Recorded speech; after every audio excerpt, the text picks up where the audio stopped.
ಉಡುಪಿ ಅಂತೂ ಕೇಳಲೇಬೇಡಿ, ಇಡೀ ಜಿಲ್ಲೆಯಾದ್ಯಂತ ಪ್ರವಾಹದ ಪರಿಸ್ಥಿತಿನೇ ನಿರ್ಮಾಣ ಆಗಿಬಿಟ್ಟಿದೆ. ಸಿಕ್ಕಾಪಟ್ಟೆ ಮಳೆ ಸುರಿದು ಅಲ್ಲಿ ಕೂಡ ಸಿಕ್ಕಾಪಟ್ಟೆ ಪ್ರವಾಹದ ರೀತಿನಲ್ಲಿ ನಂದನಕುದ್ರು, ಶೆಟ್ರಕುದ್ರು, ಬಲ್ಜಿ ಇಲ್ಲೆಲ್ಲ ಭಯಾನಕ ದೃಶ್ಯ ಅಂತಾನೆ ಹೇಳಬೇಕು. ಅಷ್ಟರ ಮಟ್ಟಿಗೆ ಮಳೆ ನೀರು ಆವರಿಸ್ಕೊಂಡು ಬಿಟ್ಟಿದೆ. ಡ್ರೋನ್ ಕಣ್ಣಲ್ಲಿ ಸೀತಾ ನದಿಯ ಪ್ರವಾಹ ಹೇಗೆ ಕಾಣ್ತಾ ಇದೆ ಅಂತ ನೋಡಬಹುದು.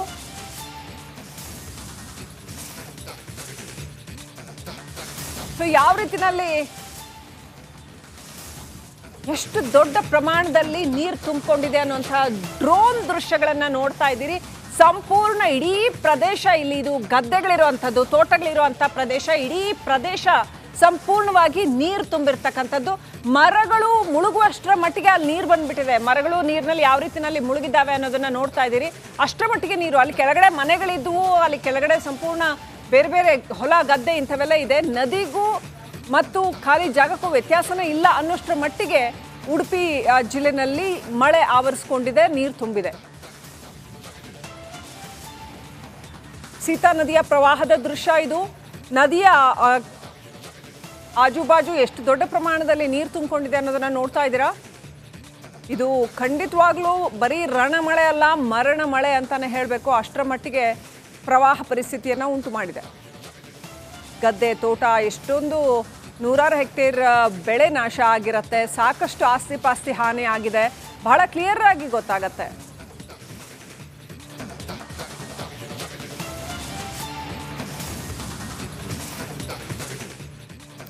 ಮಹಾರಾಷ್ಟ್ರದ ಹಲವು ಭಾಗಗಳಲ್ಲಿ ಸಿಕ್ಕಾಪಟ್ಟೆ ಮಳೆ ಆಗಿದೆ. ಮಹಾರಾಷ್ಟ್ರದಲ್ಲಿ ಸಿಕ್ಕಾಪಟ್ಟೆ ಮಳೆ ಆದರೆ ನಮ್ಗೇನು ತೊಂದರೆ ಆಗುತ್ತಪ್ಪ ಅಂತಂದ್ರೆ, ಕೃಷ್ಣಾ ನದಿಗೆ ಸಿಕ್ಕಾಪಟ್ಟೆ ನೀರು ಹರಿದು ಬರುತ್ತೆ. ಅಪಾರ ಪ್ರಮಾಣದ ನೀರು ಕೃಷ್ಣಾ ನದಿಯನ್ನ ಸೇರೋದ್ರಿಂದ ಉತ್ತರ ಕರ್ನಾಟಕ ಭಾಗದಲ್ಲಿ ಪ್ರವಾಹ ಆಗೋ ಸಾಧ್ಯತೆಗಳಿರುತ್ತೆ. ಬೆಳಗಾವಿ ಡಿಸಿ ಆಲ್ರೆಡಿ ಅಲ್ಲಿ ಕೃಷ್ಣಾ ನದಿ ಭಾಗಕ್ಕೆ ಭೇಟಿ ಕೊಟ್ಟಿದ್ದಾರೆ. ಮೊಹಮ್ಮದ್ ರೋಷನ್ ಅವರು ಪರಿಶೀಲನೆ ನಡೆಸ್ತಾ ಇದ್ದಾರೆ. ಕೃಷ್ಣಾ ನದಿಯ ಮಾಂಜರಿ ಸೇತುವೆ ಪರಿಶೀಲನೆ ನಡೆಸಿದ್ದಾರೆ. ಯಡೂರು ಗ್ರಾಮದಲ್ಲಿ ಪರಿಶೀಲನೆ ನಡೆಸಿದ್ದಾರೆ. ಕೃಷ್ಣಾ ನದಿಯ ಸೇತುವೆಗಳು ಹೇಗಿದೆ ಅಂತ ಬೆಳಗಾವಿ ಡಿಸಿ ಒಂದ್ಸರಿ ಭೇಟಿ ಕೊಟ್ಟು ಪರಿಶೀಲನೆ ನಡೆಸಿದ್ದಾರೆ. ಆಕ್ಚುಲಿ ಇದು ಎಲ್ಲ ಕಡೆ ಮಾಡಬೇಕಾಗಿದ್ದು, ಜೂನ್ಗೂ ಮೊದಲೇ ಮಾಡಬೇಕಾಗಿದ್ದ ಕೆಲಸ.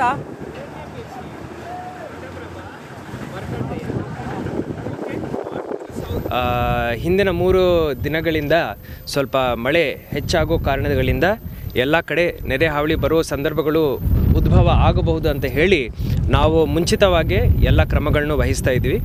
ಈಗಾಗಲೇ 3 ನಾವು ಮೀಟಿಂಗ್ಸ್ ಮಾಡ್ಕೊಂಡಿದ್ವಿ. ಅದರಲ್ಲಿ ಎಲ್ಲ ನಮ್ಮ ಕಾಳಜಿ ಕೇಂದ್ರಗಳನ್ನು ಸ್ಥಾಪನೆ ಮಾಡೋದು, ಅಲ್ಲಿ ಎಲ್ಲ ವ್ಯವಸ್ಥೆಗಳನ್ನು ನೋಡ್ಕೊಳ್ಳೋದು, ಅದೇ ರೀತಿ ಎಲ್ಲ ಕಡೆ ಎಲ್ಲೆಲ್ಲಿ ನದಿ ಪ್ರವಾಹ ಜಾಸ್ತಿ ಇರ್ಬೋದೋ ಅಲ್ಲಿ ದೋಣಿಗಳ ವ್ಯವಸ್ಥೆನೂ ಮಾಡಿಕೊಳ್ಳಿಕ್ಕೆ ನಾನು ಎಲ್ಲ ಅಧಿಕಾರಿಗಳಿಗೆ ಹೇಳಿದ್ದೀನಿ. AC ಮತ್ತು ತಹಶೀಲ್ದಾರ್ಗಳಿಗೆ ಅವರು ಎಲ್ಲ ವ್ಯವಸ್ಥೆ ಮಾಡಿಕೊಂಡಿದ್ದಾರೆ. ಉದಾಹರಣೆಗೆ ಚಿಕ್ಕೋಡಿ ಉಪವಿಭಾಗದಲ್ಲಿ ಎಲ್ಲ ಸೇರಿ 24 ದೋಣಿಗಳನ್ನು ವಿವಿಧ ಜಾಗಗಳಲ್ಲಿ ನಾವು ಆಲ್ರೆಡಿ ಇಟ್ಕೊಂಡಿದ್ದೀವಿ. ಆ್ಯಂಡ್ ಒಂದು 6-7 ದೋಣಿಗಳು ಖಾಸಗಿ ದೋಣಿಗಳು ರಿಪೇರಿಗೆ ಇತ್ತು, ಅದನ್ನು ರಿಪೇರಿ ಮಾಡಿಸಿದ್ದೀವಿ. ಇನ್ನೂ ಹೆಚ್ಚು ದೋಣಿಗಳು ಬೇಕಂದರೆ ನಾನು ಈಗಾಗಲೇ ಉತ್ತರ ಕನ್ನಡ ಜಿಲ್ಲಾಧಿಕಾರಿ ಲಕ್ಷ್ಮೀಪ್ರಿಯ ಅವರ ಜೊತೆನೂ ಮಾತಾಡಿದ್ದೀನಿ. ಅಲ್ಲಿಂದ ನಾವು ಬಾಡಿಗೆ ಮೇಲೆ ದೋಣಿಗಳನ್ನು ತಗೊಳ್ಳಿಕ್ಕೂ ನಾವು ಆಲ್ರೆಡಿ ಎಲ್ಲ ಕ್ರಮಗಳನ್ನು ವಹಿಸಿದ್ದೀವಿ. ಕಾಫಿನಾಡು, ಮಲೆನಾಡು ಭಾಗ, ಚಿಕ್ಕಮಗಳೂರು ಭಾಗದಲ್ಲಿ ಕೂಡ ಸೇತುವೆಗಳು ಜಲಾವೃತ ಆಗಿಬಿಟ್ಟಿದೆ. ಅಲ್ಲೂ ಕೂಡ ಮಳೆ ಆರ್ಭಟ ಸಿಕ್ಕಾಪಟ್ಟೆ ಜೋರಾಗಿದೆ. ಹಾಗಾಗಿ ಸಂಪರ್ಕ ಇಲ್ಲ, ರಸ್ತೆ ಸಂಪರ್ಕ ಕಡಿತಗೊಂಡಿದೆ. ಶೃಂಗೇರಿ ಸುತ್ತ ಧಾರಾಕಾರ ಮಳೆ ಸುರಿತಾ ಇದೆ. ಭಾರಿ ಮಳೆಯ ಹಿನ್ನೆಲೆಯಲ್ಲಿ ನೆಮ್ಮಾರಿನ ತೂಗು ಸೇತುವೆ ಕುಸಿದಿದೆ.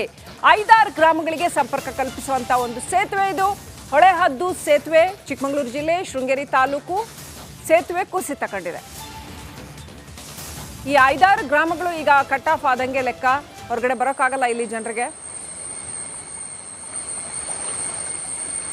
ದೃಶ್ಯಗಳಲ್ಲಿ ನೋಡ್ತಾ ಇದ್ದೀರಿ ಯಾವ ರೀತಿ ನೀರು ಸಂಪೂರ್ಣ ಸೇತುವೆಯನ್ನ ಆವರಿಸ್ಕೊಂಡಿದೆ. ಸೇತುವೆ ಕೂಡ ಕುಸಿದಿದೆ.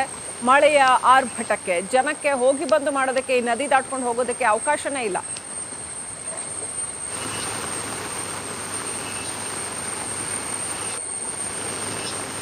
ಮತ್ತೊಂದು ಕಡೆ ರಸ್ತೆ ಮೇಲೆ ಸಂಪೂರ್ಣ ನೀರು ಬಂದ್ಬಿಟ್ಟು ರೋಡ್ ಬ್ಲಾಕ್ ಆಗಿರೋದು ಚಿಕ್ಕಮಗಳೂರು ಜಿಲ್ಲೆನಲ್ಲೇ ನಡೆದಿರ್ತಕ್ಕಂಥ ಘಟನೆ. ಏನೇ ಸೇತುವೆ ಕಟ್ತೀವಿ ಅಂತಂದ್ರೂ ಅದ್ರ ಮೇಲೆ ನೀರು ಬಂದ್ಬಿಡತ್ತೆ, ರಸ್ತೆಗಳು ಬ್ಲಾಕ್ ಆಗಿಬಿಡುತ್ತೆ. ಪಕ್ಕದಲ್ಲೇ ನದಿ ಹರಿತಾ ಇದೆ, ಸಿಕ್ಕಾಪಟ್ಟೆ ನೀರು, ಅಲ್ಲೂ ಕೂಡ ಸೇತುವೆ ಬ್ಲಾಕ್ ಆಗಿದೆ. ಓಡಾಟಕ್ಕೆ ತೊಂದರೆ ಆಗಿದೆ. ಚಿಕ್ಕಮಗಳೂರು ಜಿಲ್ಲೆನಲ್ಲೂ ಅಬ್ಬರದ ಮಳೆ ಹೊಡಿತಾ ಇದೆ. ಅದರಿಂದ ರಸ್ತೆಗಳು ಅನೇಕ ಕಡೆ ಬಂದ್ ಆಗಿರ್ತಕ್ಕಂಥದ್ದು ವಾಹನ ಸವಾರರಿಗೆ ಬಹಳ ದೊಡ್ಡ ಸವಾಲಿದು.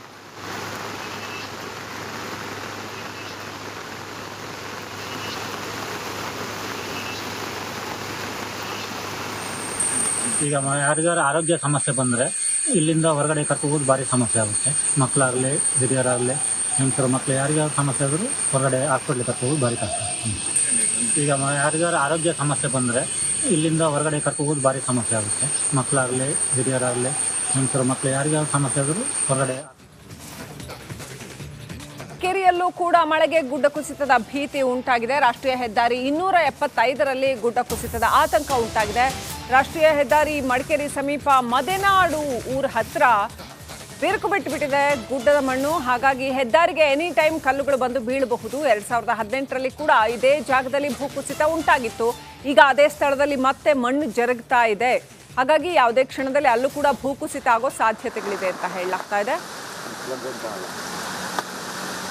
ದೃಶ್ಯಗಳಲ್ಲಿ ನೋಡ್ತಾ ಇದ್ದೀರಿ ನ್ಯಾಷನಲ್ ಹೈವೇ 275 ಅಲ್ಲಿ ಸಿಕ್ಕಾಪಟ್ಟೆ ಮಣ್ಣು ಬಿರುಕು ಬಿಟ್ಟಿದೆ. ಕಲ್ಲು ಬಂಡೆಗಳು ಕೂಡ ಎನಿ ಟೈಮ್ ಅದು ಜರಿದು ರಸ್ತೆಗೆ ಬರಬಹುದು. ಅಪಾಯಕಾರಿ ಸನ್ನಿವೇಶ ಇದೆ. ಮಳೆ ಸಿಕ್ಕಾಪಟ್ಟೆ ಜಾಸ್ತಿ ಇರೋದ್ರಿಂದ ಗುಡ್ಡ ಕುಸಿತದ ಭೀತಿ. ಪ್ರತಿನಿಧಿ ಅನುಕಾರಿಯಪ್ಪ ಪ್ರತ್ಯಕ್ಷ ವರದಿ ಕೊಟ್ಟಿದ್ದಾರೆ, ನೋಡೋಣ ಬನ್ನಿ.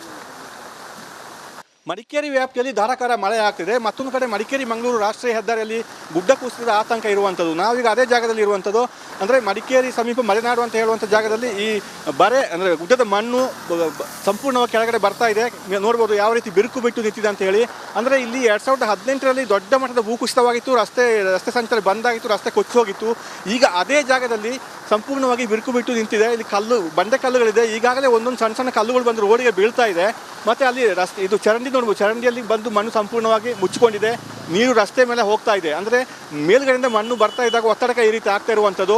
ಇದು ರಾಷ್ಟ್ರೀಯ ಹೆದ್ದಾರಿ ಆದ್ದರಿಂದ ಮಡಿಕೇರಿ ಮೈಸೂರು ಕಡೆಯಿಂದ ಸಾವಿರಾರು ವಾಹನಗಳು ದಿನನಿತ್ಯ ಸಂಚಾರ ಮಾಡ್ತವೆ. ಆತಂಕ ಇದೆ ಅವರಿಗೂ ಕೂಡ. ಮತ್ತು 2018ರಲ್ಲಿ ಭೂಕುಸಿತವಾಗಿತ್ತು. ಆವಾಗ ದೊಡ್ಡ ಪ್ರಮಾಣದಲ್ಲಿ ಇಲ್ಲಿ ಕೊಚ್ಚಿ ಹೋಗಿತ್ತು ರಸ್ತೆಗಳು. ಆಗ ಇಲ್ಲಿ ಈಗ ನೋಡ್ಬೋದು, ಇಲ್ಲಿ ಕಾಂಕ್ರೀಟ್ ತಡೆಗೋಡೆಯನ್ನು ಕೂಡ ನಿರ್ಮಾಣ ಮಾಡಲಾಗಿದೆ. ರಸ್ತೆಯನ್ನು ಸಂಪೂರ್ಣವಾಗಿ ಸರಿಪಡಿಸಲಾಗಿದೆ. ಈಗ ಮತ್ತೆ ಈ ಗುಡ್ಡದ ಆತಂಕ ಎದುರಾಗಿರುವಂಥದ್ದು.